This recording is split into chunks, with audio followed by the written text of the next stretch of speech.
आए दिन दाखिल खारिज का मामला बिहार में बढ़ता जा रहा है। दाखिल खारिज बहुत सारे लोग ऐसे हैं जो अभी तक नहीं कराए हैं।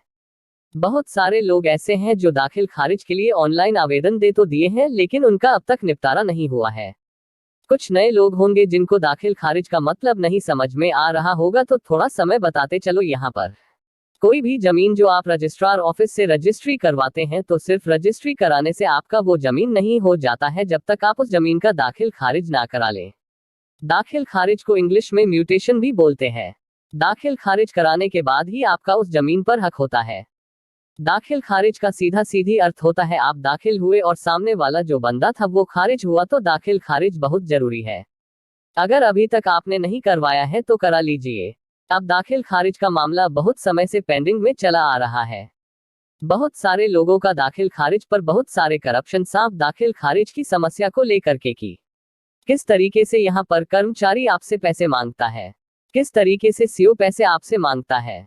अब यहाँ पर लगातार सरकार जो है यहाँ पर प्रयास कर रही है कि दाखिल खारिज का मामला जो है वो जल्द से जल्द ज्यादा से ज्यादा निपटारा हो और ऐसे कोई मामले जो लंबित है वो पेंडिंग ना पड़ा रहे।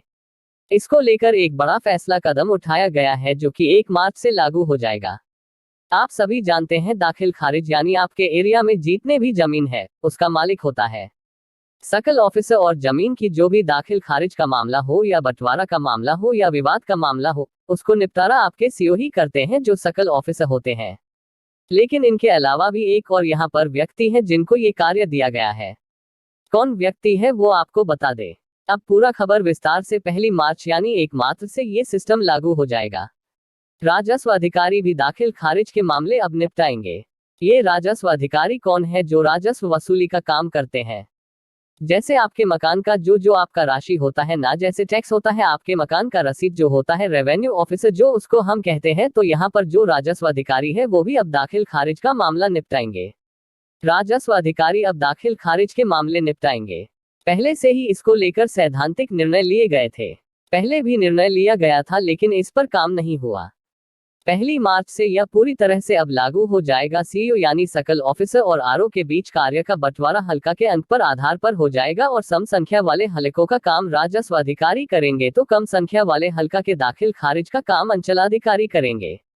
विषम संख्या वाले जो दाखिल खारिज है उनका जो काम है वह सीओ करेंगे।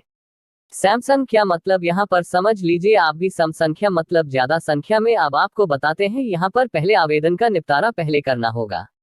बहुत सारे ऐसे लोग हैं जो आवेदन पहले कर देते हैं लेकिन उनका निपटारा जल्दी नहीं होता है। तो यहाँ पर आपका बताया गया कि पहले आओ पहले पाओ स्कीम, आपका नाम आपने सुना था ना, पहले आओ पहले पाओ। उसी तरह से यहाँ पर जो पहले आवेदन है उसका निपटारा पहले करना होगा। किसी सूरत में यह क्रम नहीं तोड़ा जा सकेगा। राजस्व एवं भूमि सुधार विभाग ने 5 अंचलों में जैसे पटना के फतोहा, भागलपुर के सबौर, सीवान के सदर, किशनगंज के ठाकुरगंज और समस्तीपुर के कल्याणपुर में पायलट प्रोजेक्ट के रूप में इसे लागू किया था।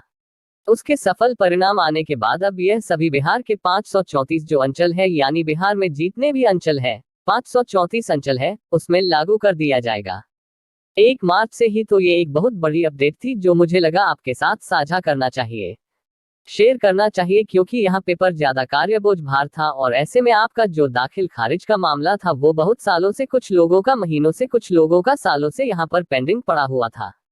थोड़े थोड़े मामले में जैसे कुछ त्रुटि हो गया, गलती हो गया, तो इस मामले में पेंडिंग पड़ा रहता है। तो देखिए दाखिल खारिज म्यूटेशन जो है ना, अब यहाँ पर सकल ऑफिसर को यानी साहब को ज्यादा भार नहीं पड़ेगा क्योंकि दोनों लोग मिलकर के काम करेंगे। तो ये अपडेट आपको कैसा लगा? अभी तक आपने दाखिल खारिज कराया है या नहीं?